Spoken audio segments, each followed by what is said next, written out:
Eu acho que agora foi, né? Vamos lá, então.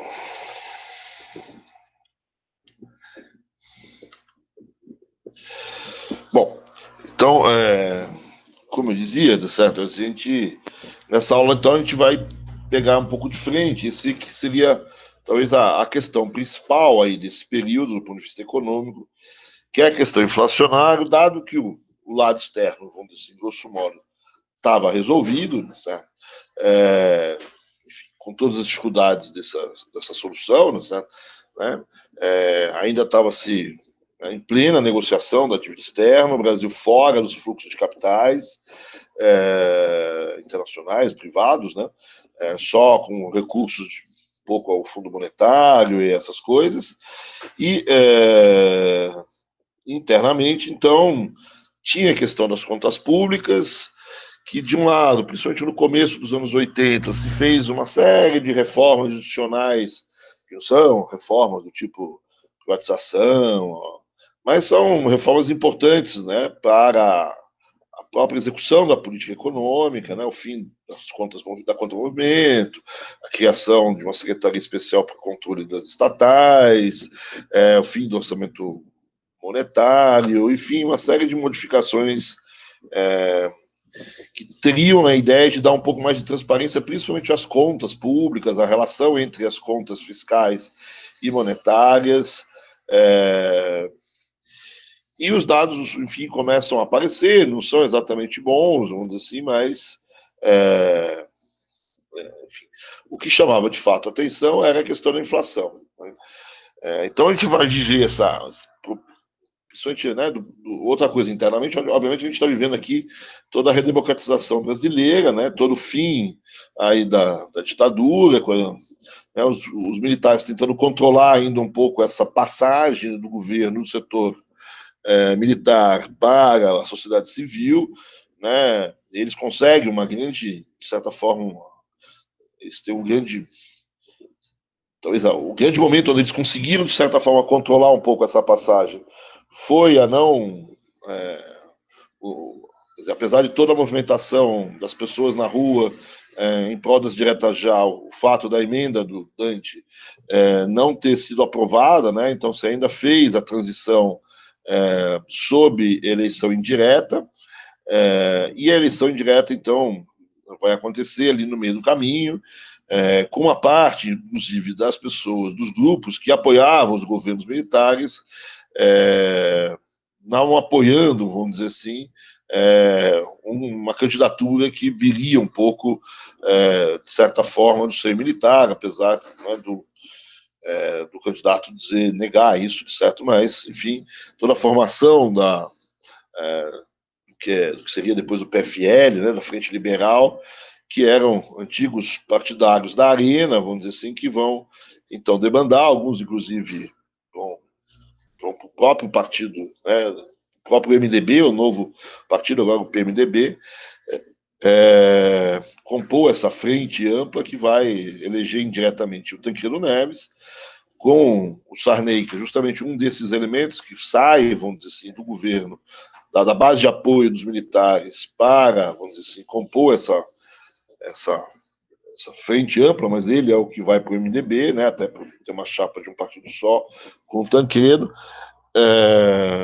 enquanto que, vamos dizer assim, na situação, ou junto ao PSD, né, PDS, desculpa, que era o partido que veio na sequência da Arena, o Maluf passa a ser o candidato, e ele diz que ia enfrentar os militares, etc., mas, enfim, você tem, então, aí toda uma discussão política também, e uma enorme esperança. Essa redemocratização tinha um lado muito esperançoso, vamos dizer assim, de que muito das questões econômicas que a gente enfrentava, dos problemas, né, essa solução para a crise da dívida externa passou por um desemprego grande na economia brasileira, essa própria questão da inflação, das contas públicas, etc., né, e que, no fundo, a política resolveria isso, certo? De que a democracia ia resolver isso. Né? Então, você tinha um pouco a ideia de que uma parte importante da sociedade de que as questões principais que a gente estava enfrentando, de certa forma, se resolveriam com o processo de redemocratização, mesmo que esse processo tenha sido, vamos dizer assim, talvez mais controlado pelos militares do que a gente imagina, certo?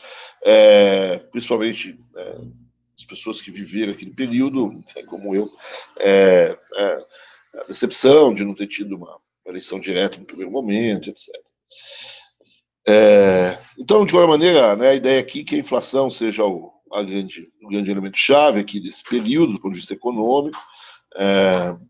E como a gente também disse no final da aula passada, esse é um período onde havia uma certa surpresa em relação à inflação, né, coisas que já vinham se acumulando, mas elas ficam muito claras, sabe? Quer dizer, né, me referi na aula passada também ao Pastore, certo? Ao Afonso Celso Pastore, foi presidente do Banco Central à época, né, e ele bastante incomodado com o fato do Brasil ter passado por uma recessão cavalar, vamos dizer assim, e mesmo assim a inflação ter se mantido em patamares elevados. Essa resistência da inflação, mesmo em momentos de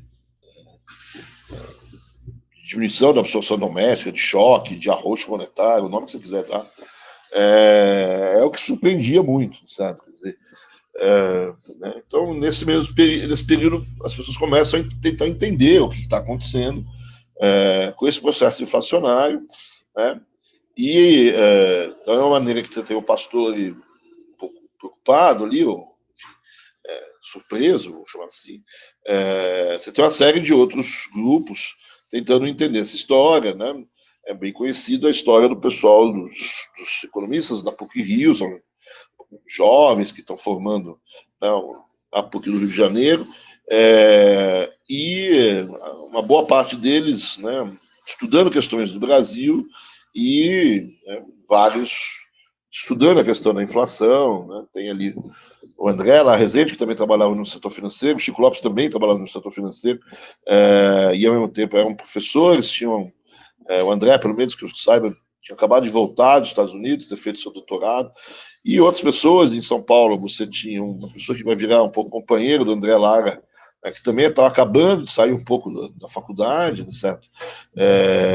Que era o Pércio Arida. Então você tem, né, e pessoas mais antigas, né, do mesmo maneira que o Pastore, no Rio, né, mais ligado à GV, você tem o Simons trabalhando, e todos eles, principalmente esse pessoal do Rio, certo? Quer dizer, olhando para a chamada curva de Phillips e vendo que ela não estava funcionando, certo? Quer dizer, né, você não conseguia ver no Brasil essa relação entre desemprego e aumento do desemprego e queda da inflação, ou a ideia de que a inflação não era exatamente sensível e a todo produto, né? A ideia de que existia algum problema com a natureza da inflação no Brasil ou com os livros textos de macro, certo? E começa a ficar claro, vamos dizer assim, a ideia de que a inflação ela se comporta, vamos dizer assim, dessa forma, certo? Que posteriormente a gente começou a dar o nome a esse comportamento inflacionário de inflação inercial, né? Mas no primeiro momento essa ideia de que a inflação se comporta com momentos de aceleração da inflação, sucedidos por momentos onde a inflação se mantém em patamares constantes, né? Um momento de tendência e de choques, né? Então você olha o período anterior aí, né? Desse período, nossa, eu mantive a tabela ainda. Acho que tem um problema na hora de apresentar essa tabela para ela ficar com esses números. Eu tinha consertado isso. Mas, enfim, vamos dizer assim, né, para entender, né, aqui você tem um início que são a inflação nos anos 70, né, o primeiro dado aí não é 1905, obviamente, certo? Aqui é 1973, né, de 73 a 74 você tem um primeiro choque, né, depois, né, você tem um segundo choque no começo, na passagem de 79 a 80, 81, e depois, em 83, você tem um novo choque, 82 e 83. Então, são 3 momentos de aceleração. Normalmente, os choques aqui, né, o primeiro é um choque de preço, choque do petróleo. O segundo também é um choque do petróleo associado a um choque cambial. E o terceiro, de novo, um choque cambial associado a algumas questões agrícolas, etc. Então, são 3 momentos onde você tem um tipo de choque que acelera a inflação, né? E, por outro lado, apesar de algumas oscilações, momentos onde a inflação está num patamar relativamente constante, né? Onde a inflação não cai, né? Nos momentos iniciais, você até imaginava que tudo bem, né, certo? Quer dizer, a economia estava crescendo, você manteve, vamos dizer assim, mas, principalmente, né, já nos anos 80, aí, depois do choque aí, que está na tabela de vocês, no primeiro choque de vocês aí, né, você já não tem mais a ideia de que você está com a economia crescendo, né? Você tem aí pelo menos 2 anos com a economia com taxa negativa de crescimento, etc. Né? Então vai se consagrar essa ideia de choque de tendência, momentos tendenciais, onde a inflação está constante. Note, essa é sempre uma pegadinha de prova, de certo? A inflação é constante, não quer dizer que os preços são constantes, né? Os preços estão crescendo a uma mesma taxa anualmente ou mensalmente. Né? E, por outro lado, você tem os momentos onde essa taxa se acelera, né? Que são os momentos de choque. Né? Mas, normalmente, né, o que você tem na economia é que esses momentos de choque eles se dissipam. Né? Você vê depois, aqui é depois do Plano Real, né? Existem vários choques também nessas economias. Né? Eu tenho aí, pelo menos, se eu contar as bolinhas aí, essas subidas, eu tenho um choque em 99, que é câmbio, um choque em 2002, 2003, que também é câmbio, né? Eu tenho um choque em 2004, que é preço de commodity, certo? Eu passo a ter um choque em 2007, que é claramente um choque de demanda, e em 2010 também é um outro choque de demanda. Então eu tenho choques que aceleram a inflação, que é normal, certo? Quer dizer, o que não é normal é a tendência, né? Então, quando a gente olha esse gráfico aqui, a gente pode dizer que a gente venceu a inflação depois do Plano Real, a gente pode dizer que a gente venceu a ideia de que a inflação tem uma tendência, né? Isso a gente pode ser que, se você olhar principalmente os dados de IPA, de PCs, quer dizer, os que estão os gráficos mais baixos, né? Algumas pessoas veem ainda uma certa tendência aí, alguma coisa de inércia resta, né, nessa inflação brasileira atual. Mas, com certeza, você tem choques e antecipação do choque, choque e antecipação do choque, o que não era o comportamento do período anterior. Né? Então, essa primeira discussão, certo, sobre essa história, vamos dizer assim, dessa inflação que resiste a choques contrários. Certo? E a discussão começa a acontecer, quer dizer, ela sai muito da velha discussão, estruturalismo, monetarismo, aquelas discussões antigas, ela vai tomar um pouco de outras referências, tá certo? O que você vai ter, vamos dizer assim, grosso modo, é dois grandes grupos, tá certo? Quer dizer, um grupo mais ortodoxo, mais, vamos chamar, clássico, certo?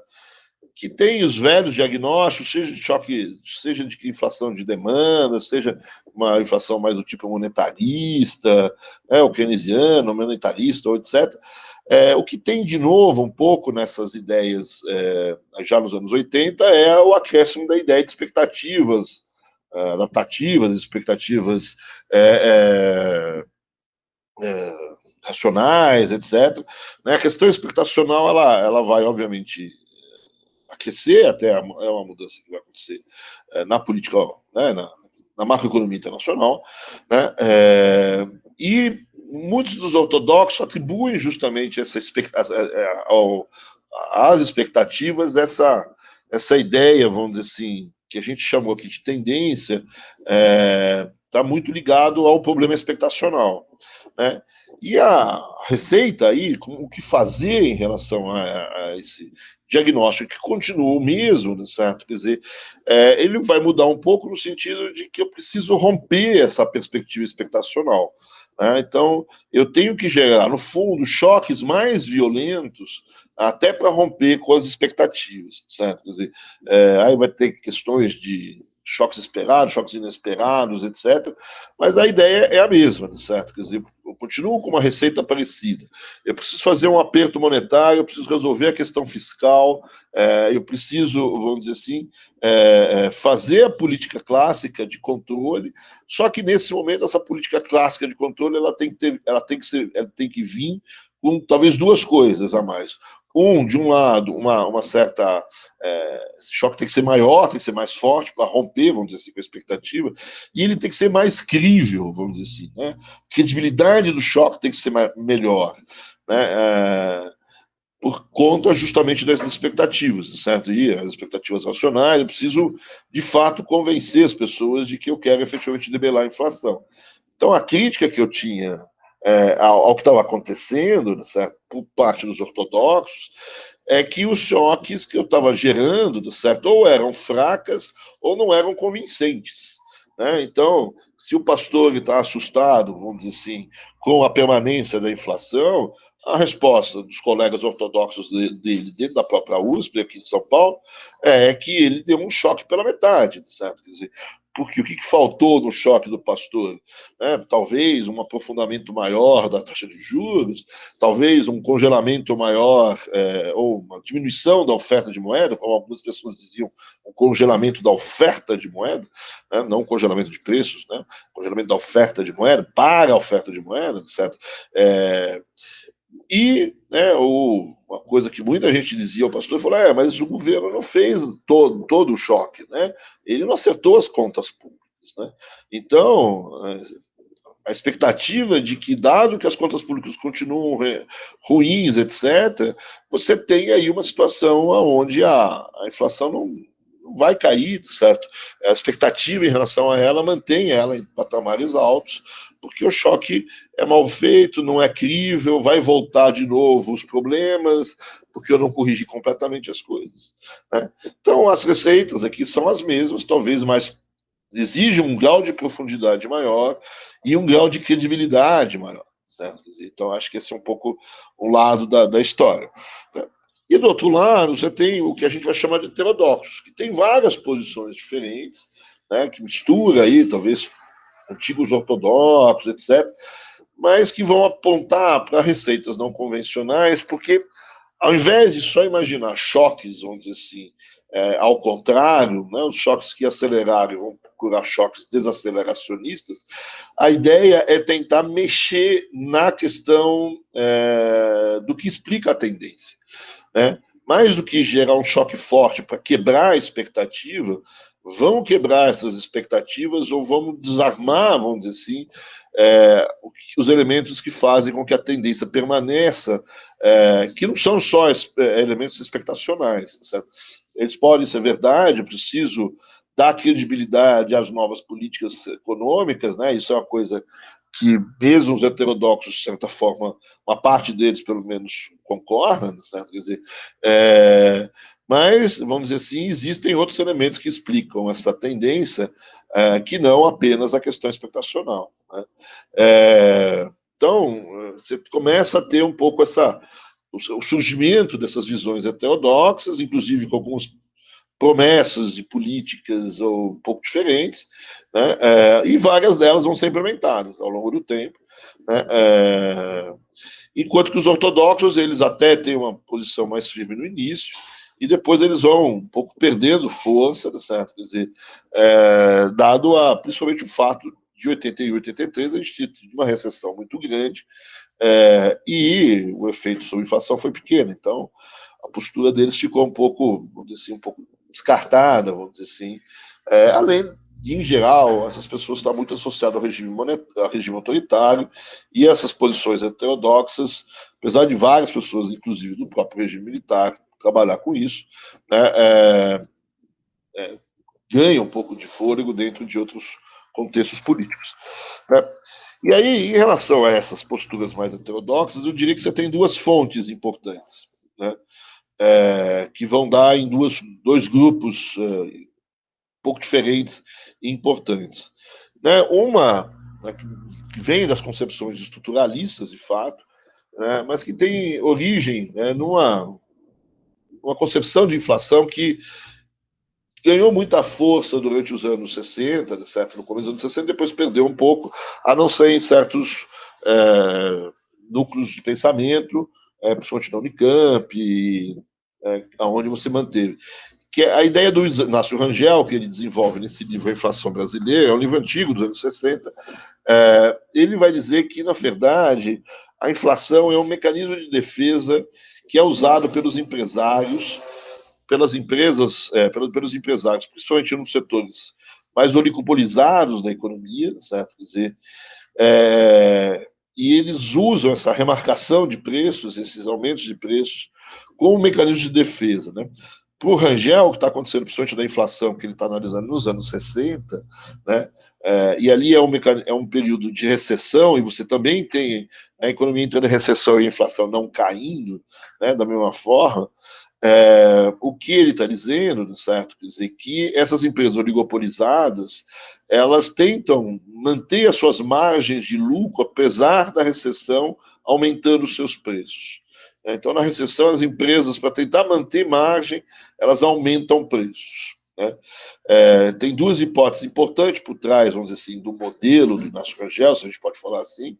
De um lado, é o fato dessas empresas serem empresas oligopolísticas, né? Elas são formadoras de preços e não tomadoras de preços. E segunda hipótese é que você não tenha contestação externa. Né? Então, você não tem a contestação externa desse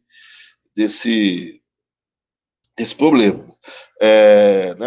As importações, etc. Então, aqui você tem justamente a ideia de por que a inflação sobe no momento de crise, certo? A inflação sobe no momento de crise, em tese, para o Rangel, porque as empresas remarcam preços nesse momento, tentando manter sua participação nos lucros, né? Sua participação na renda, sua margem de lucro. Né? Então, tem um espectro, uma parte aqui também ligada à ideia de conflito distributivo, né? Né? E a ideia também de que a política monetária, nesse sentido, é ineficaz, certo? Quer dizer, né, fazer uma política monetária contracionista, ela não resolve o problema, ela talvez até acresce o problema, né? E é por isso que o Inácio Rangel está explicando um pouco o que a gente vai, alguns anos depois, chamar de processo de estagflação. Essa ideia, grosso modo, certo? Ela vai dar nos pós-keynesianos. Nos pós-keynesianos, né? Pós-keynesianos. Peraí, eu estou com um problema aqui no meu.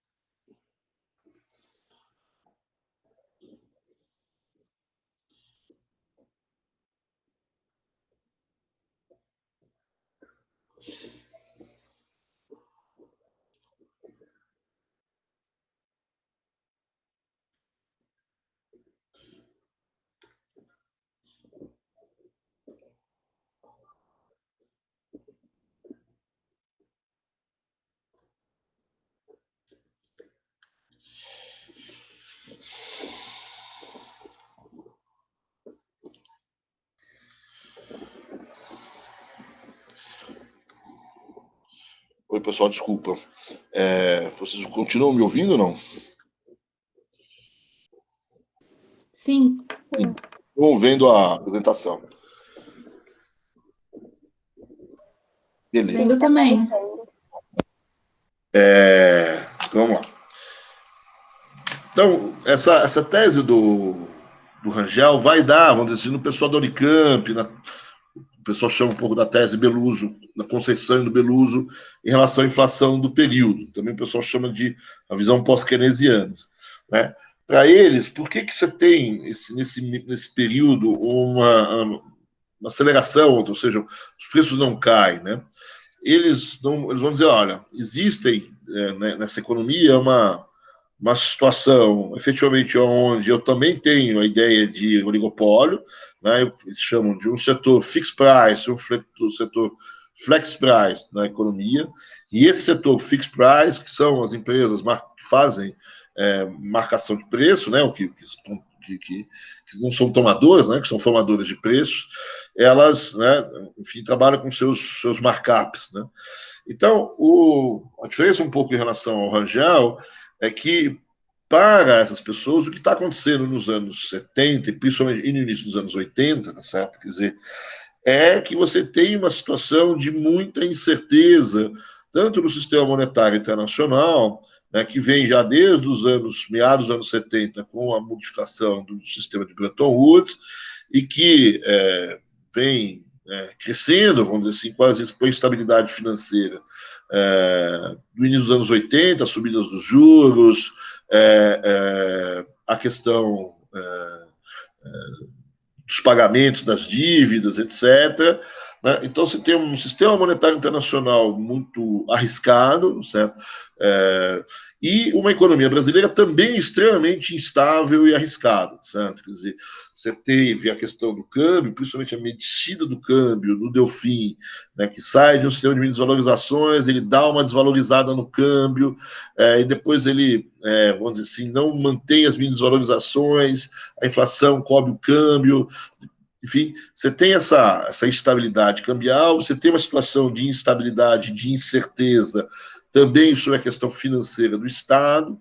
Né? Então, o que esses pós-keynesianos, o Beluso, etc., vai dizer é que o que as empresas vão fazer é justamente aumentar os seus markups, aquelas que podem, para se proteger desse momento de incerteza. Né? Então, a elevação dos markups, vamos dizer assim, ela é uma reação, vamos dizer assim, ao crescimento da incerteza nessas economias, vamos dizer assim, o ambiente recessivo, as dificuldades com o desemprego, etc., não aliviam essa incerteza, certo? Quer dizer, até porque, né, para eles, essa recessão, ela aprofunda as dificuldades da questão financeira do Estado, e isso, vamos dizer assim, então, faz com que uma série de empresas no Brasil elas aumentaram seus markups e tendiam a manter esse aumento, tentar manter, vamos dizer assim, essas margens de lucro, tentar até aumentar um pouco as margens de lucro para se proteger contra os riscos que poderiam, e alguns desses riscos efetivamente se confirmaram. Né? Então, e é essa elevação dos markups que você tem aí um processo um pouco inflacionário, vamos dizer assim, movido por essa questão. E esses markups eles são permanentemente, não diria que elevados, mas eles tentam ser mantidos, né, no momento que essas empresas reagem à reação que outros sujeitos, vamos dizer assim, dessa economia funcionam. Então, aqui vai aparecer também a ideia de que, né, quando as empresas reagem aumentando o seu markup, isso provoca, né, um aumento da participação dessas empresas no bolo econômico brasileiro, né? Há uma reação tanto do governo como dos trabalhadores, aumentando salários, tentando recuperar sua participação no bolo. Isso, por um lado, faz de novo uma reação, né, das empresas tentando se proteger de novo.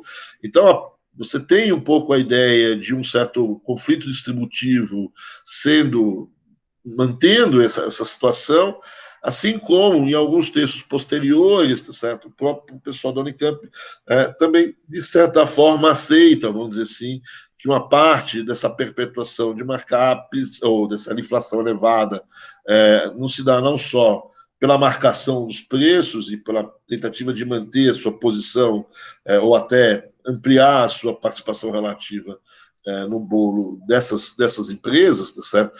Mas que também um elemento a fazer essa perpetuação seja os mecanismos de indexação. Né? Então, uma questão difícil aqui de responder, certo, é até onde esses pós-keynesianos eles estão, vamos dizer assim, eles aceitam a ideia de inflação inercial, que a gente vai ver daqui a pouquinho, né? Os inercialistas mais clássicos. O fato é que eles se juntaram dentro do governo, certo? Quer dizer, e acabaram, enfim, levando para frente o plano cruzado, os planos, etc. Há uma junção entre esse grupo de economistas que a gente está chamando aqui mais de pós-keynesianos, pessoal da Unicamp, talvez de outras, né? A área de influência da Unicamp é grande, né? Então, outros economistas também, vamos dizer assim, junto com o pessoal que eu vou chamar daqui a pouco de inercialistas, que são o pessoal mais ligado à PUC do Rio, etc. Então, no primeiro momento, imagino que está um certo conflito entre esses grupos, mas depois há tanto uma certa flexibilização da visão da Unicamp, com a aceitação de que esses mecanismos de indexação são importantes, então, e com uma junção, vamos dizer assim, tática e política, vamos dizer assim, dentro do governo também. Então, há uma certa aproximação, mas há uma discussão aí teórica sobre se essa teoria, se essa é uma teoria crítica em relação à teoria da inflação inercial, ou é compatível, etc. Né? Se você imaginar um pouco essa ideia de que você aceita o mecanismo de indexação, que você tem a ideia do conflito distributivo funcionando, você vai, assim, juntar um pouco essas coisas.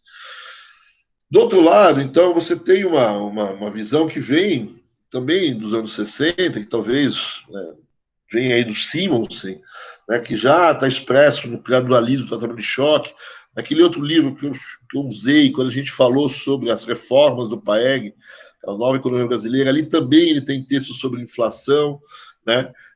E já ali nos anos 60, certo? Quer dizer, lá na época do Paeg, ele já via a questão, a dificuldade que você tinha, né, com o uso do controle monetário, das políticas monetárias, fiscais, né, para baixar a inflação. E essa dificuldade na queda da inflação já nessa época do Paeg, né, se dava tanto pelo fato do próprio governo, vamos dizer assim, ter talvez objetivos diferentes, certo? Dizer, né, ter a ideia de crescimento, certo? Como você tem para ele também a ideia de correção monetária fazia parte desse jogo, né? Mesmo a correção monetária, antes da própria correção monetária, ele já via que tinha alguma influência na inflação, certo? Como depois, né? Ele tem um texto onde é muito, ele tem não é uma teoria, né? Na verdade é uma equação que é a que está aí com vocês, certo? Quer dizer, a ideia, certo, de que com a introdução da correção monetária, ela foi importante ali para reabilitar títulos, para viabilizar o sistema financeiro e tal.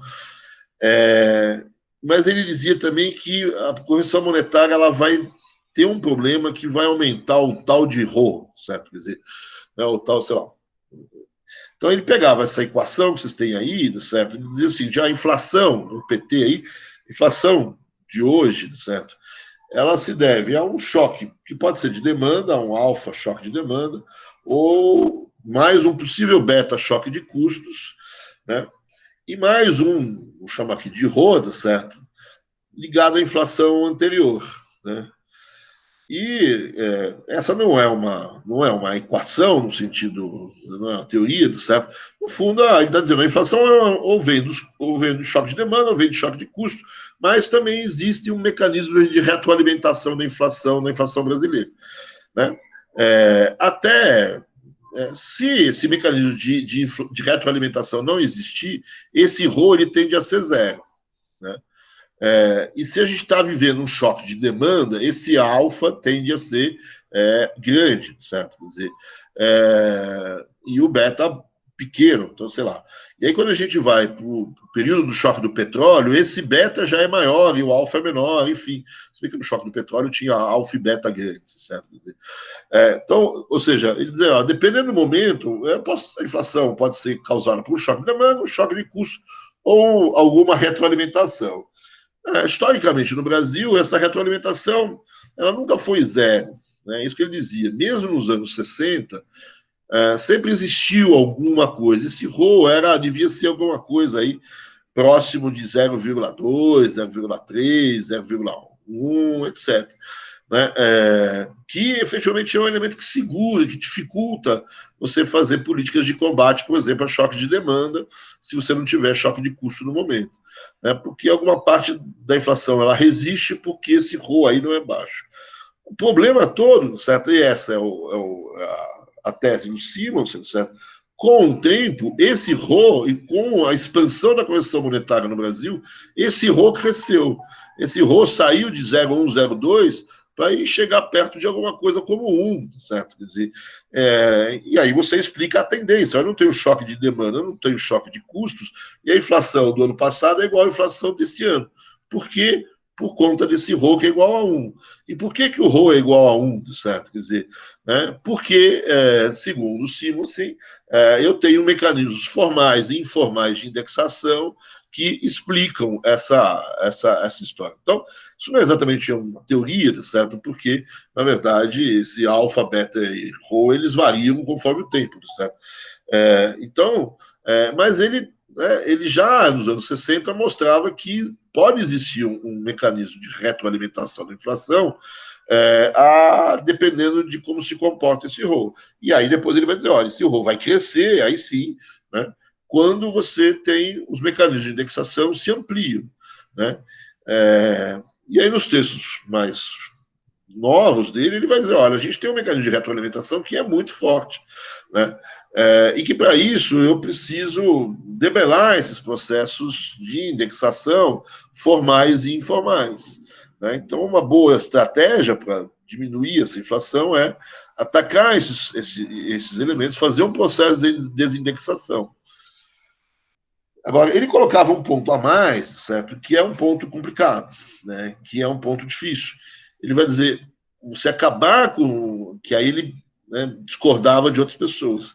Acabar com os mecanismos de desindexação não é simplesmente tirar a correção monetária de certos títulos, certo? Ou de certos elementos, né? Você tem que perceber que a correção monetária ela está implícita em várias situações.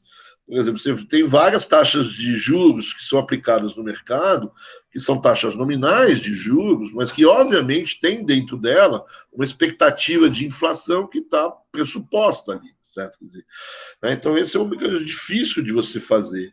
E uma outra dificuldade é como resolver problemas dessa corrida de preços e, né, essa corrida entre os preços, salário e preço, por exemplo, certo? É como fazer debelar esse troço. Né? Isso pode ser muito caro. Né? Isso não necessariamente é fácil de ser feito, porque se você debelar, você vai encerrar o processo de inflação. Você normalmente pega as pessoas em pontos diferentes. Né? Essa inflação ela não é sincronizada, onde você pode parar tudo para todo mundo. Né? Dependendo da situação que eu paro, eu posso favorecer de maneira muito forte um determinado grupo em detrimento de um outro grupo.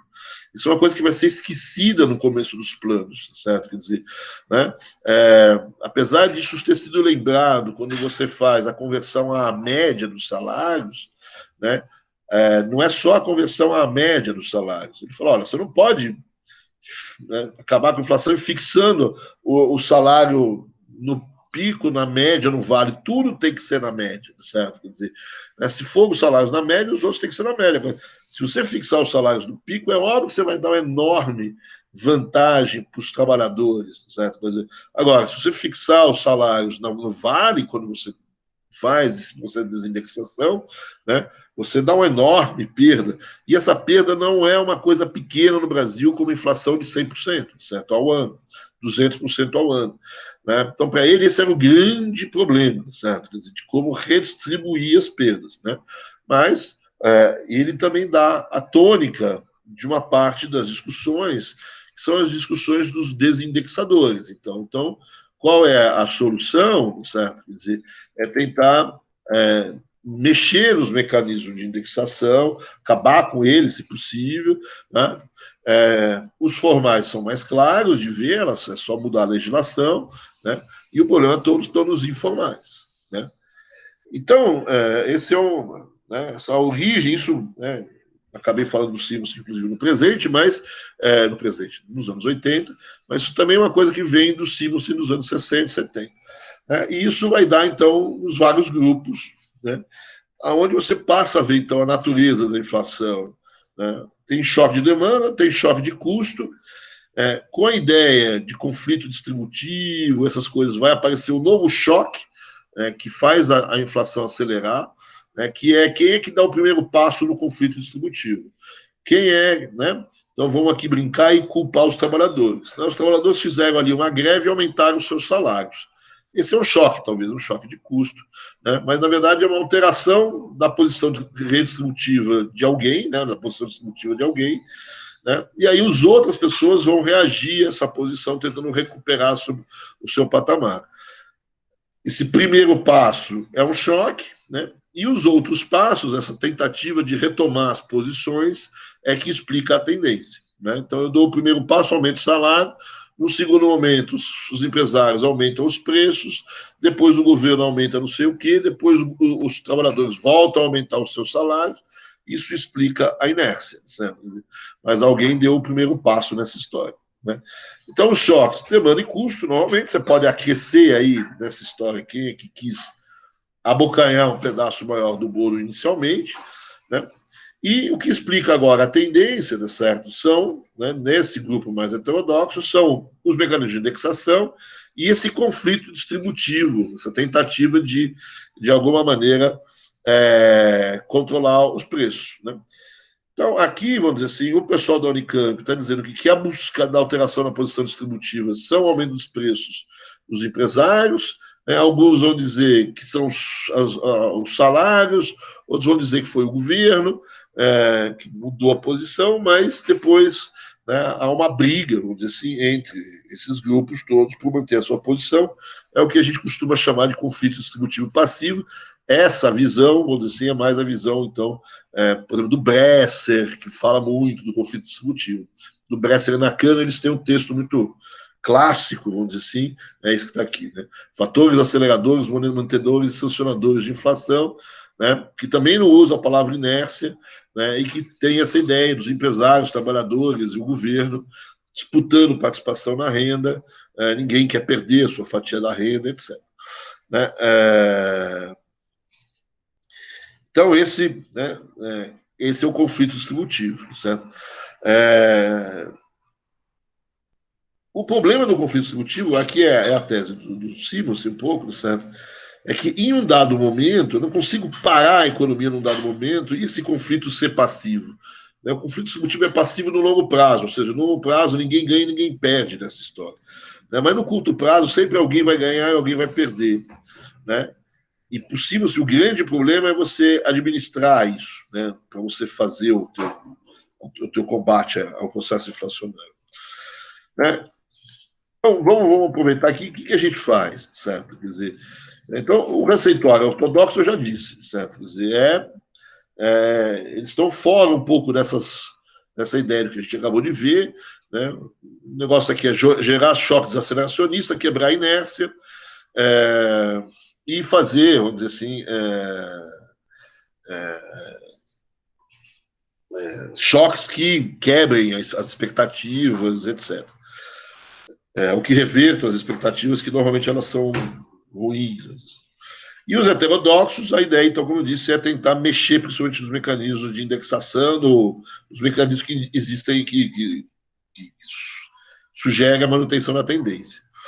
Então, o que eu tinha na mão do governo, que está assumindo ali em 85, o Tancredo que está assumindo? De um lado, eu tenho a tese do choque heterodoxo, que a gente já conversou, né? Vai, corta gasto, reforma tributária, faz o que estava fazendo, só que faz mais forte e tenta reverter as expectativas, né?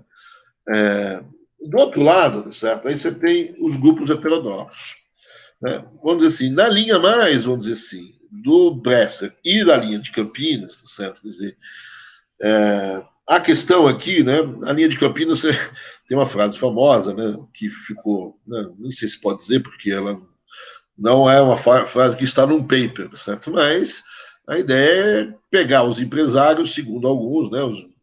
E dar uma prensa neles, certo? Quer dizer, mas, na verdade, muitos desses economistas, vamos dizer assim, aquilo que eu chamei antes, né? Para essas pessoas, a política resolveria a questão inflacionária. Porque se a questão inflacionária, no fundo, é uma questão de conflito distributivo, de reações à incerteza, etc., o que eu preciso fazer? Um acordo. Né? O conflito distributivo se resolve com o fim do conflito, certo? Quer dizer, então eu preciso estabilizar o conflito, preciso fazer um pacto social. Né? É isso que vai ser proposto de maneira muito forte na época pelos economistas da Unicamp, do PMDB, de maneira muito forte. É óbvio que eles também aceitam a ideia de que, para os empresários aceitar a diminuição, não mais a existência do markup, eu vou ter que diminuir a incerteza.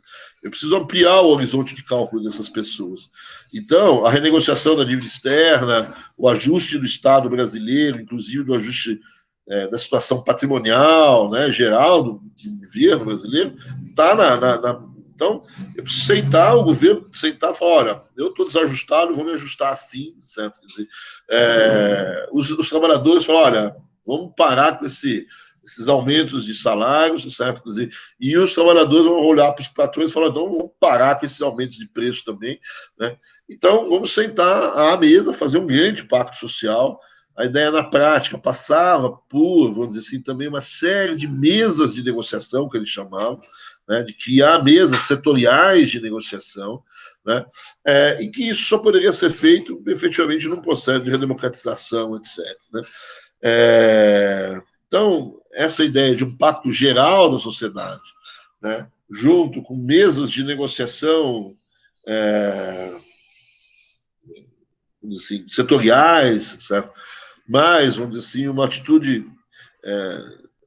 responsável, vamos dizer assim, por parte dos administradores públicos, vamos dizer assim, e uma negociação que eles vão chamar de soberana da dívida externa, né, era parte do pacote aqui. Né, quer dizer, e aí vinha um pessoal mais diferente, uns moleques mais novos, tá, dizendo, olha, esse negócio de pacto social é meio poliana, né, meio bacana, tal, mas precisa de alguma coisa um pouco mais firme aqui, certo? Eu preciso esse pacto ele precisa se expressar não só em acordos, etc., mas tem que ter algumas coisas importantes dessa história. Né? Então, se uma parte do conflito distributivo foi ele que causou, vamos dizer assim, você colocar os mecanismos de indexação na prática, né, que causou, por exemplo, vamos dizer assim, os salários passarem a ser indexados no começo anualmente, depois semestralmente, depois trimestralmente, depois quase que mensalmente, né, ele precisa aceitar o fim, vamos dizer assim, da indexação salarial. Né? Assim como tem que aceitar o fim da indexação no sistema financeiro, assim como tem que aceitar o fim da indexação de uma série de outros elementos. Né? Então, o pacto social não só pode ser até difícil de construir, mas ele tem que se expressar, né, em alguns elementos onde aqueles que não querem aderir vão ter que ser forçados a aderir, certo? Quer dizer, né, então, essa desindexação, principalmente a formal, ela tem que ser executada um pouco na mão, certo? Quer dizer, né, na força. Né?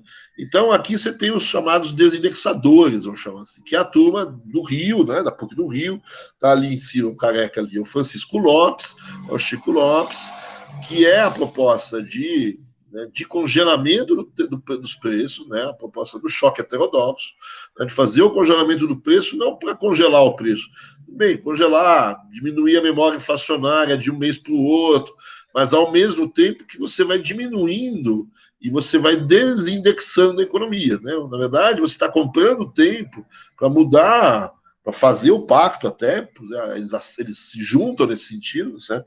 Convencer as pessoas de que essa corrida de preços salários não é mais necessário, o governo fazer os seus ajustes e efetivamente entrar em cena os mecanismos de desindexação, né? Que é onde, para o Chico Lopes, no fundo, esse pacto vai acontecer, certo? Quer dizer, vamos destruir, vamos dizer assim, esses vários mecanismos formais de indexação, e vamos supor que os mecanismos informais de indexação nesse pacto também apareçam. Né? Mas eu preciso forçar aqueles que não querem aderir ao pacto a participar, porque senão isso não vai dar muito certo. Né? Então surge de um lado a ideia do congelamento e da desindexação, não é um congelamento puro e simples, né, a tese do Chico, né, é tirar a indexação da moeda, do sistema monetário brasileiro, do sistema legal brasileiro. Né? E do outro lado, você tem a proposta Larida, né, do Pércio Arida e do André Lara Rezende. Né? Esse nome Larida ele foi dado pelo Dornbusch. Dornbusch era um professor de macro, que vendia livros de macroeconomia pelo mundo todo, inclusive no Brasil. Ele era muito, muito importante no Brasil, né? Uma espécie de um Blanchard da época. E um dia o Pércio e o André, na verdade, o André disse que foi a convite, vamos dizer assim, de um grupo enfim, um think tank americano, para expor um pouco algumas ideias que ele tinha sobre a inflação, sobre o fim da inflação, e nesse mesmo encontro você teria a participação do Pércio, e os dois, vamos dizer assim, conversaram um pouco antes, não, alguns dias antes, sobre a exposição, e eles chegaram nessa proposta em conjunto que eles expuseram, que virou o texto, né, que está nesse livro que vocês estão vendo aí, né, e que foi exposta, vamos dizer assim, pela primeira vez, na verdade, nos Estados Unidos, e que o Dormes, que não conhecia bem essas pessoas, eram jovens, certo? Acabou chamando essa proposta aí do Lara e do Arida, e virou Larida, com um tom meio de deboche, certo? Quer dizer, né? Porque a proposta era enfim, tinha um quê meio esquisito, certo? E o pessoal vai dizer que é uma proposta muito de economista que fica muito seus castelos de cristal, alguma coisa do gênero, certo? De que aquilo era muito utópico, que não ia dar muito certo, aquilo era meio maluco, certo? Porque eles venderam ela dessa forma, né? De que, na verdade, você tinha que indexar completamente a economia para desindexar a economia, né? Levar a indexação ao limite, certo? Quer dizer, para desindexar. Na verdade, né, eu não sei se essa é a melhor forma de apresentar a proposta deles. Né? A proposta deles, no fundo, é a proposta do Plano Real, certo? Com algumas diferenças, que quando a gente for falar do Plano Real, a gente vai ver. A proposta deles principal é fazer uma troca de moeda, né? Criar uma nova moeda e uma nova moeda onde você não tivesse, vamos dizer assim, os problemas da moeda velha, certo? Quer dizer, onde não tivesse inflação na nova moeda, certo? Quer dizer, só que a nova moeda que eles estão propondo era a ORTN, que vigorava à época, né? Então ele diz, olha, se não tiver inflação em ORTN, né? E toda a inflação que existiu no Brasil for em cruzeiros, certo? Quer dizer, né? As pessoas vão, inclusive, correr para o RTN, porque o RTN tem uma correção monetária, certo?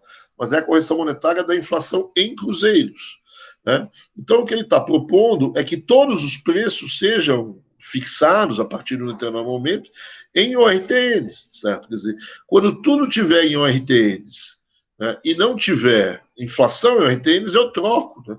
O que é isso a não ser a ideia da URV, certo? Quer dizer, né, a única diferença, né, que tem fundamental entre a proposta do Pércio e do André com relação ao real é que eles imaginavam a ORTN já como moeda na rua, certo? Como moeda, o meio circulante, como meio de pagamento. E, na prática, o que o Plano Real fez foi dividir em duas fases. Né? Mas a gente volta lá para frente. Né? Então, a ideia deles, no fundo, é criar uma nova moeda sem mecanismo de indexação nela. Né? Só que essa nova moeda era uma moeda que já era uma unidade de conta, que já se usava, né? Todo mundo, muita gente contava em unidade de conta, e que dentro dela, certo? Quer dizer, você tinha, como tem a URV, vamos dizer assim, uma correção monetária, mas a correção monetária não é da URV, a correção é do Cruzeiro. Né? Então, isso confundiu muito as pessoas, certo? Quer dizer, e fez com que isso fosse meio mal visto, certo? Mas era a proposta. O que é importante é que nessa nova moeda, não tem, de novo, nenhum mecanismo de indexação, e nessa nova moeda também o pacto está resolvido, certo? Quer dizer, eu não tenho nenhuma corrida de preços nessa nova moeda, não tenho marcação de preços diferentes nessa nova moeda, o acordo, vamos dizer assim, está feito nessa nova moeda. Né? Essa nova moeda é crível também, certo? Quer dizer, então, esse é um pouco a proposta que existiu, as propostas que existiam na época, né? A gente vai perceber que há uma junção entre esses grupos dos desindexadores com aquilo que eu chamei de pacto social, né, do grupo do Pacto Social, que é o pessoal da Unicamp, que talvez seja o pessoal do Bresser, né, e esses desindexadores que querem mexer de fato nos mecanismos formais e informais de indexação. Né, e eles vão ganhar, inclusive, um pouco à frente na hora de você falar dos planos nos planos de estabilização. Né? A gente já citou aqui que o plano heterodoxo, a ideia de choque heterodoxo do Chico Lopes é a ideia do plano cruzado, né? Não totalmente implementado, e a ideia do Larida é, de certa forma, a ideia do plano real. Né? Então, vamos dizer assim, essas são um pouco as ideias que a gente teria na época, não sei se eu me fiz claro, vamos dizer assim, né? Mas, por exemplo, você tem algumas vezes questões sobre essas ideias. Devia ter pego. No ano passado caiu uma questão sobre essa discussão sobre as ideias, que é justamente a visão da Unicamp, né? Mas, por exemplo, em 2012 tem uma prova inteira, né? Uma prova não.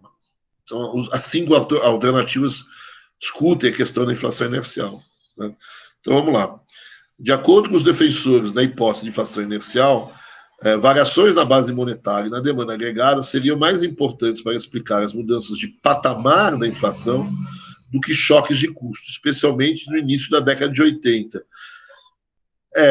Talvez, de fato, vamos dizer assim, os defensores acham que choque de demanda é mais importante, eu não sei, né?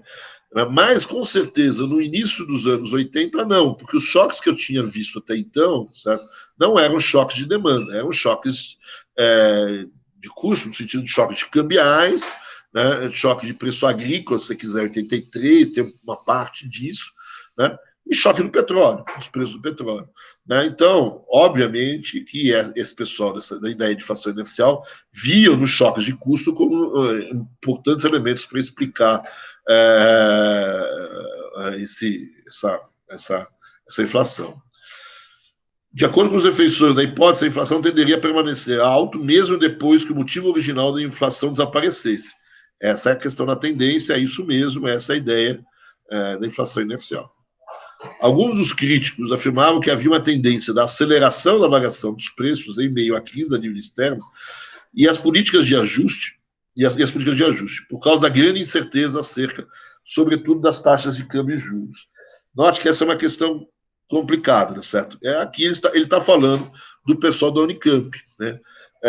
E quem fez essa questão, está vendo o pessoal da Unicamp como oposto, né, como crítico à ideia de inflação inercial, que, na verdade, não é uma coisa tão tranquila assim na literatura, certo?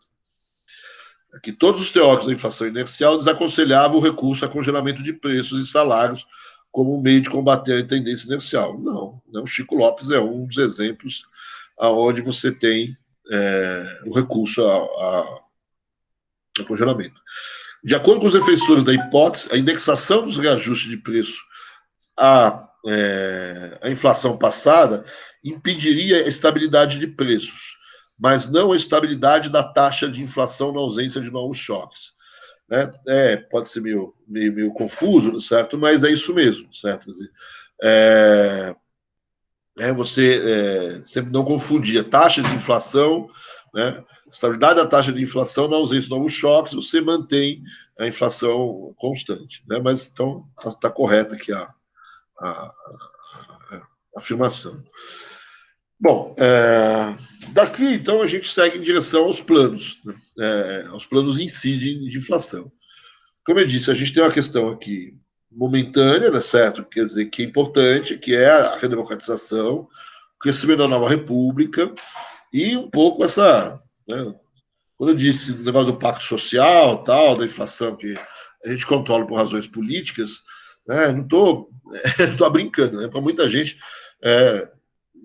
o que muita gente brincava é que, na verdade, eles achavam que a democracia resolveria até a cura do câncer. Eu acho que, nos dias de hoje, você diria que a democracia resolveria o problema da Covid, certo? Mas,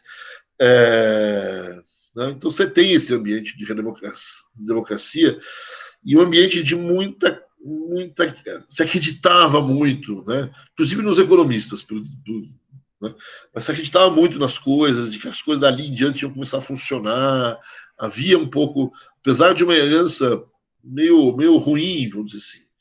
Mesmo que o último ano da ditadura tenha sido um ano bom em termos de crescimento, né? E até crescimento com superávit comercial, né?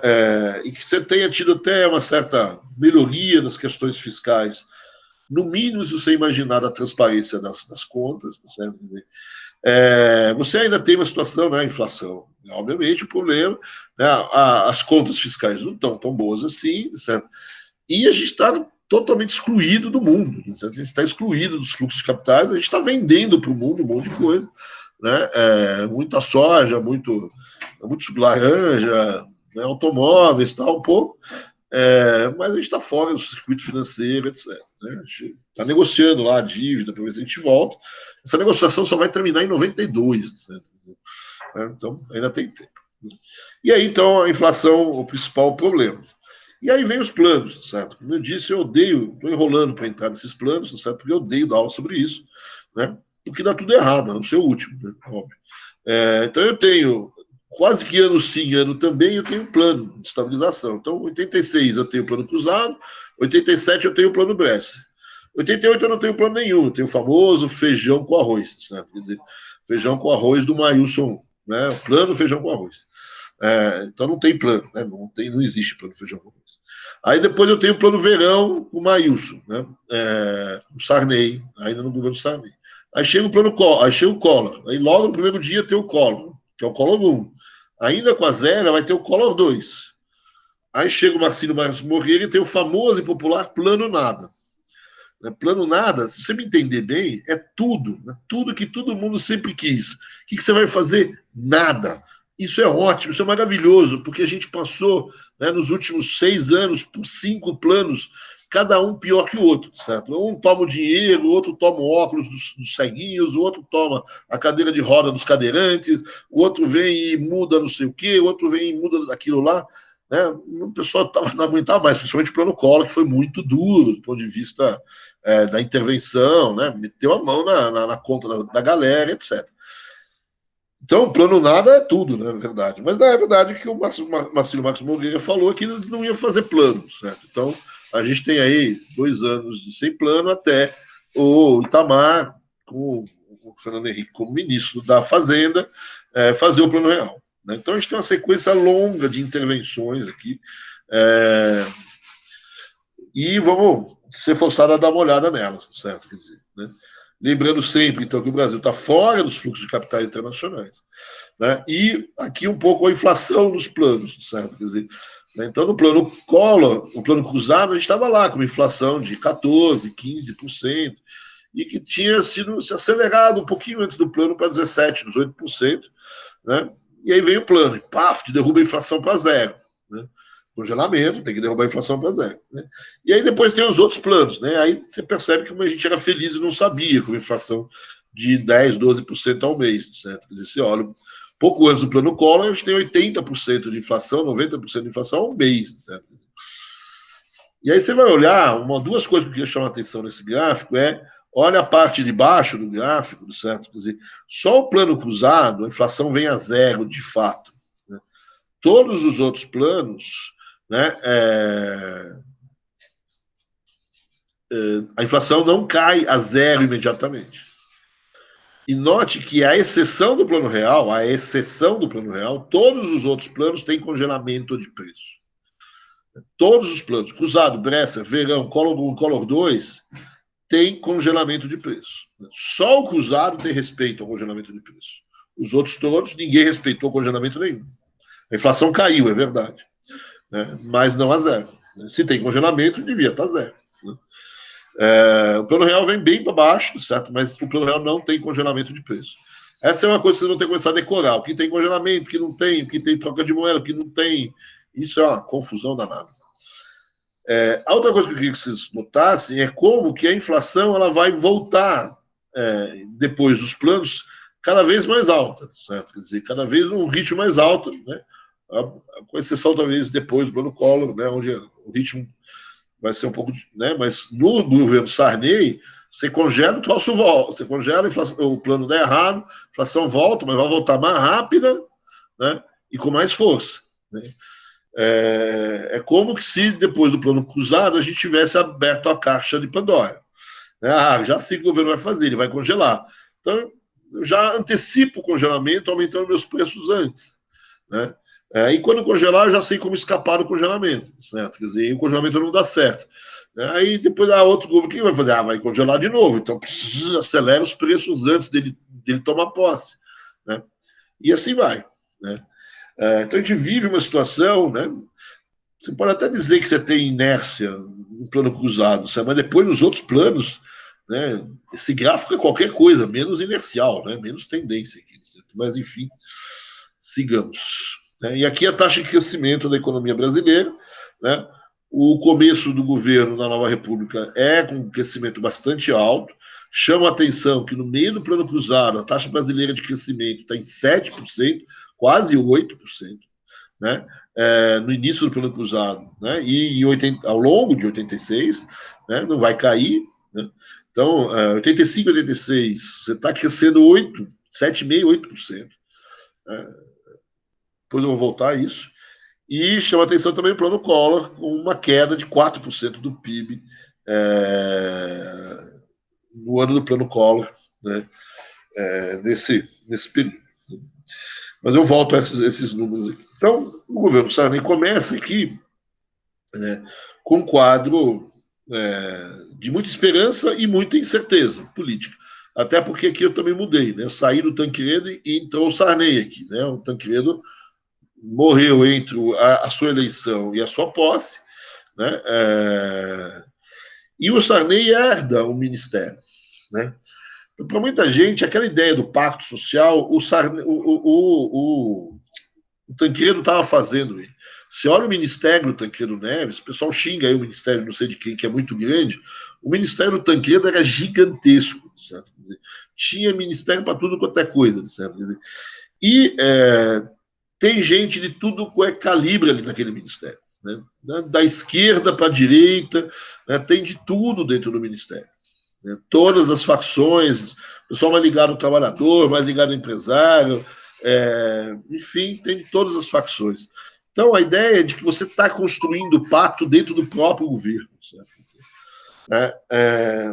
O problema todo é que o Sarney é mais uma peça desse pacto.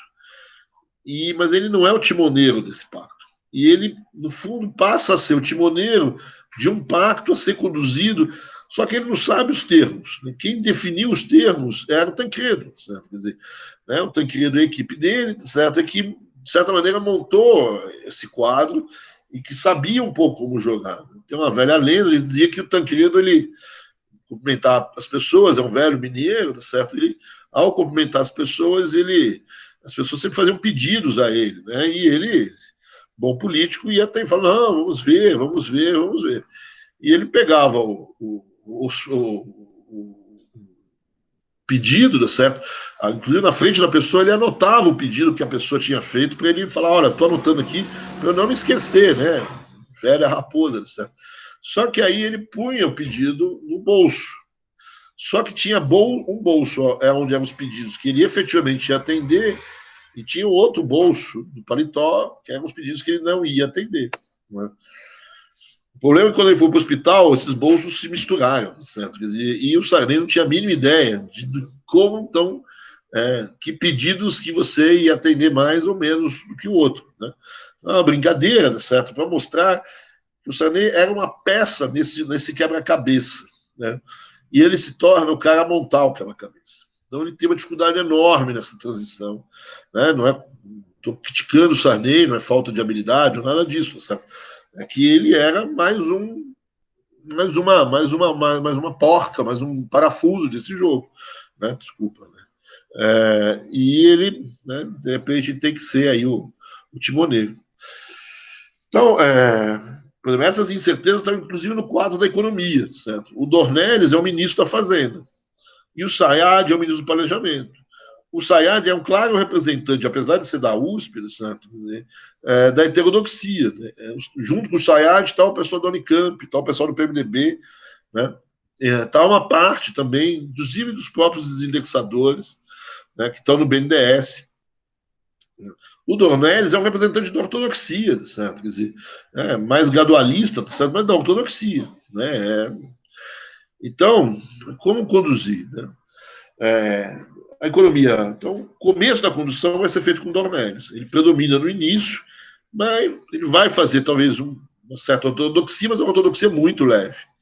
Né? Uma contração monetária leve, um ajuste fiscal muito leve. A economia vai crescer, vai dar uma sustentação boa aí no crescimento inicial. Né?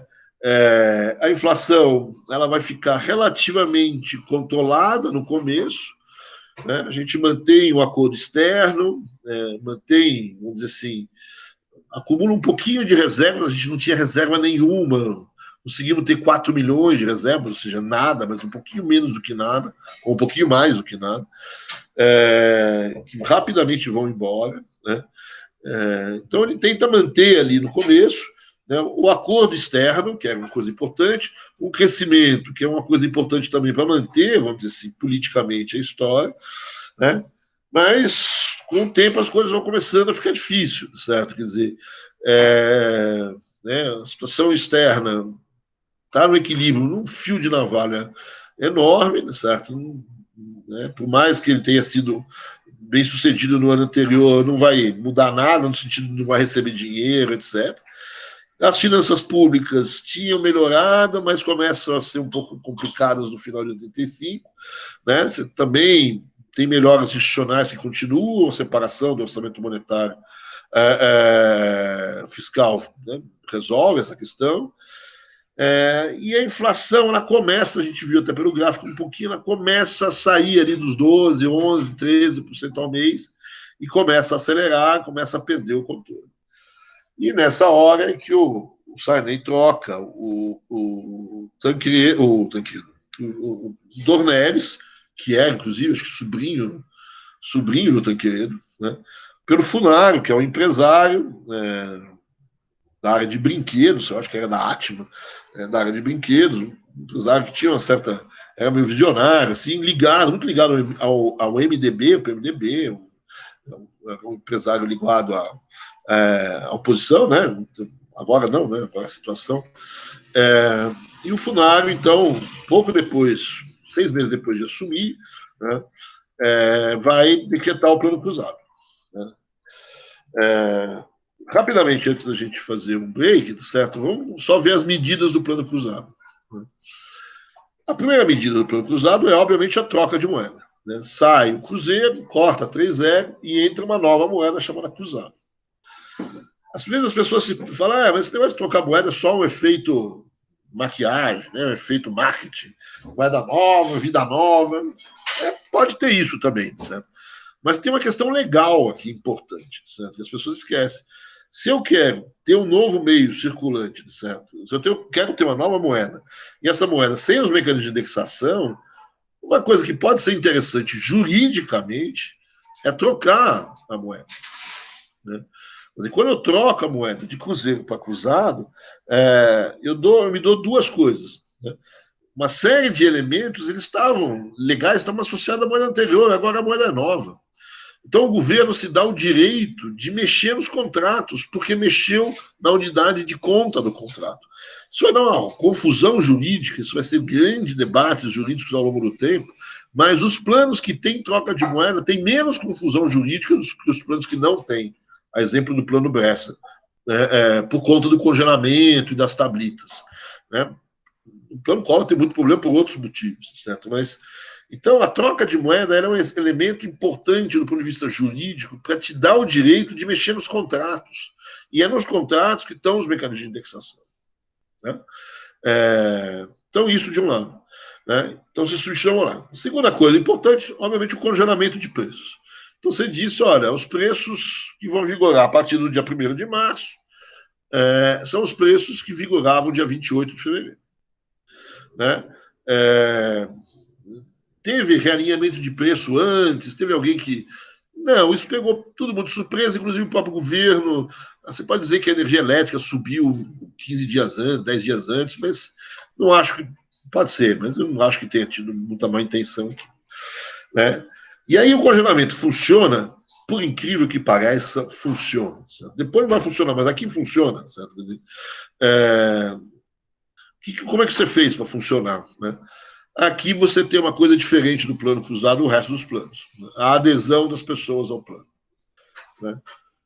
No dia seguinte, tinha um monte de gente na rua, certo? Quer dizer, fiscalizando o congelamento de preços. Né? Tinha um monte de gente na rua, indo na porta do supermercado, certo? Quer dizer, olhando, sabendo se o cara aumentou o preço do pãozinho, do papel higiênico, disso, daquilo, etc. Né? Então, né, todos os meus amigos velhinhos, certo? Eu estou chegando lá, aposentados, certo? Que vivem no supermercado todo dia de manhã, estavam eles lá. Né? do supermercado e botando para correr o gerente do supermercado se ele quisesse aumentar os preços. Né? E esse botando para correr não é brincadeira, certo? Quer dizer, podia não botar para correr, mas essas pessoas, vamos dizer assim, muitos inclusive tinham broche, né? Sou fiscal do Sarney, se auto-intitularam fiscal do Sarney, alguns inclusive subiram em cima da mesa, eles fecharam o supermercado, né? Tem um famoso vídeo na internet, né, de um cara fechando o supermercado em nome do povo, não sei da quanto, né? Depois tem os fiscais, de fato, que foram estabelecidos, os fiscais oficiais, vamos dizer assim. Tem a Rede Globo que vai atrás da galera, certo? Para ver se estava aumentando o preço ou não. Então, os preços ficaram congelados? Ficaram, certo? Quer dizer, você tem um apoio popular que congelou os preços. Agora, o preço do quê? Do supermercado, né? Da onde a gente olha. Então, aqui a gente vai começar a mostrar, congelar preço ao consumidor é uma coisa, congelar preço na cadeia produtiva é outra, né? Mas depois a gente vê isso. Terceira medida, salários. Salários foram congelados? Sim, né? Mas eles foram congelados de uma forma específica, não no preço do dia 28. Você pegou os salários, calculou a média do salário real dos últimos 6 meses, né? Calculou o poder de compra médio desses salários reais dos últimos 6 meses e congelou. Por assim, não. Você deu para todo mundo um abono de 8%, né? E mais um gatilho, um abono de 8%, desculpa, e para o salário mínimo, um abono de 16%. Né? O salário mínimo foi congelado também, mas teve um aumento de 16% em relação à média do poder de compra desse salário mínimo nos últimos 6 meses. Então, é isso que foi congelado. E se deu mais uma coisa, uma promessa aos trabalhadores de que se a inflação voltasse, os salários aumentariam. Você deu um gatilho, que eles chamam de gatilho, que se quando a inflação batesse 20%, o salário aumentaria esses 20%. Você está congelando, você imagina que o salário, que os preços vão aumentar zero, a inflação vai ser zero, mas você dá isso como um mecanismo de proteção. Né? Isso foi muito criticado na época, que você está dando uma proteção específica para os trabalhadores, e, na verdade, você está acabando com a indexação, criando uma nova, que é o gatilho. O próprio abono e o salário de 8% ou de 16%, seja no salário, seja no salário mínimo, também foi criticado. Eles, olha, você deu esse... você tinha que ter congelado pela média, é a forma lá como o Simonsen falou que tinha que ter feito, certo? Quer dizer, fazer o congelamento pela média. Algumas pessoas dizem, mas a média vale para ninguém perder se você também congelar os preços pela média, certo? Quer dizer, e outra coisa, isso vale se a inflação estiver constante, a inflação estava acelerando. Então, quando eu pego a média, eu subestimo o poder de compra, né, de uma inflação acelerando. Então, esses 8%, para alguns dos defensores, tinha isso, e para os críticos é um erro de política. Mais uma coisa aqui, você criou um seguro-desemprego para as pessoas que tivessem, enfim, um seguro-desemprego. Câmbio fixo, congelado também.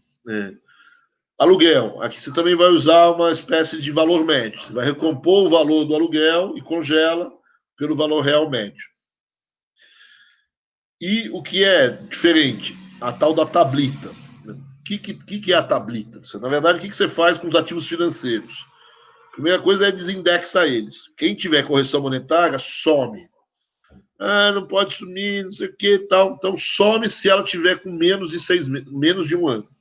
Você só permite correção monetária acima de um ano. Né? Abaixo de um ano não tem correção monetária. Né? Algumas pessoas têm aqui uma certa complacência. Né? Mas, enfim. E aquelas aplicações financeiras, aqueles juros, aqueles títulos, que não tem correção monetária, deixa como está, aqui que também o Simonsen tinha dito, olha, cuidado. Por quê? Porque você pega um título de 3 meses, vamos supor, que está rendendo ali 50%, certo? Tá, tem uma taxa de juros nominal de 50%. Em 3 meses, você vai deixar isso acontecer? Por que é 50% em 3 meses, naquele momento? Porque ele estava prevendo, no fundo, alguma coisa como 14%, 15% de inflação, que é o que tinha. Você imagina, sem fazer muita conta, que 3 meses de inflação a 15% dá 45%. Eu sei que é juros sobre juros, mas vamos lá. Dá 45%. E resta 5% de taxa de juros nominal. Então, esse título, ele não está pagando 50%. Ele está pagando 5% de juros reais e está pressupondo que tem uma inflação de 15% ao mês. Então, eu tenho que tirar dos títulos que têm juros nominais como esse, 50%, a inflação que resta, a inflação pressuposta no título. É para isso que existem as tablitas. Né? Então, a tablita é uma diminuição forçada dos juros do contrato, dos contratos que não têm correção monetária, né? Porque você pressupõe que naqueles juros existe uma inflação implícita. É por isso que dá rolo, né, jurídico. Né? Você tem os pressupostos aí, mas é verdade. Né? Então, você está tirando de um título que vai render nos próximos 3 meses mais 50% de juros, uma inflação que você pressupõe que seja mais ou menos de 14%, 15% mais ou menos naquele momento. Então, a tablita, na verdade, é basicamente uma regra de 3, vamos dizer assim, que calcula uma espécie de taxa de inflação pressuposta em todos os títulos, uma taxa média de inflação pressuposta em todos os títulos, diária. Então, ele diz, ó, quanto tempo entre hoje, dia 28 de fevereiro, 1º de março, e o dia do vencimento do título, quantos dias tem? Tem 100 dias. Né? Então, você pega esses 100 dias, multiplica por esse valor, né? E esse valor você retira do título. Né? O que é esse valor? É a inflação. Né? Então, em 30 dias, esse valor daria 15%, que é mais ou menos a taxa de inflação. E é isso que faz a tablita, retirar das taxas de juros nominais um pedaço disso. Senão, cara, daqui a 3 meses que comprou um título desse, vai pagar uma fortuna, vai receber uma fortuna. E quem pagar vai pagar uma fortuna, certo? Vai pagar uma inflação que não existe mais. Né? Então, esse foi um elemento que deu muito chabu, mas é um elemento importante nessa história. Né? E, por fim, a última coisa que você fez foi deslocar o índice de preço. Aqui é uma questão que vai dar rolo também, jurídico, mas é o seguinte: a inflação, na época, era calculada no mês de fevereiro, era calculado entre o dia 15 de janeiro e 15 de fevereiro. Isso era inflação de fevereiro. Por quê? Porque para dar tempo, né, até calcular. Tá? Logo no começo de março sai a inflação de fevereiro. Sai rápido, mas você calculou ela com 15 dias de janeiro e 15 dias de fevereiro. Então, o que você faz é relocar o índice, né, para o índice cheio. Porque senão o que ia acontecer, certo? Quer dizer, qual seria a inflação quando você, no final de março? Né? No final de março vai sair a primeira inflação do plano cruzado, no lugar de dar zero, como ela é calculada entre o dia 15 de fevereiro e 15 de março, eu vou pegar 15 dias em fevereiro com inflação correndo. Né? Então, a inflação de março, no fundo, ela vai ter 15 dias de fevereiro, teria. Então, o governo deslocou esse índice. Né? Então, a inflação vai ser calculada entre o dia 1º de março e dia 30 de março, 31 de março. Né? Que vai dar a inflação de março, se o congelamento for seguido, é zero. Né? Da forma como é calculado, ia ter uma inflação. Tudo bem, para a inflação de março está ok. O problema é para aqueles indicadores que tinham correção monetária. Você roubou 15 dias aí das pessoas. Né? Então, deu um rolo a isso. Então, essas são as medidas. Note que para um plano de estabilização falta um monte de medidas. Né? Por exemplo, juros, questões fiscais, não tem nada disso. Então, não tem meta monetária, não tem meta fiscal, não tem política nenhuma, não tem nenhuma conversa sobre esse assunto. Né? Esse é o plano cruzado. Né? Agora, se ele vai dar certo ou não, certo? Quer dizer, vamos fazer um pequeno break, se vocês concordam comigo, certo? E depois a gente volta para contar o que aconteceu, se bem que vocês conhecem, né? Mas a gente volta depois, porque eu preciso tomar uma aguinha aqui, que eu estou com sede, minha garganta está ficando ruim. Tudo bem? Vocês têm alguma pergunta? Não, professor. Fazemos em 15 minutos? Em 15 minutos, então, tá bom. Então, 20, no meu 33, 38, 20 e 40 a gente volta. Ok? Ok. Ok, beleza. Vamos lá.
Nossa, 45 minutos, tô atrasado. Nossa, agora você não é tão rápido. Olá. Acho que eu demorei um pouquinho aqui, desculpa.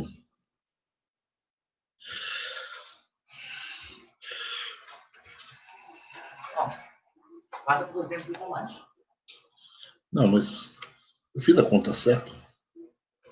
Não sei, você fica bem mais, Fabrício.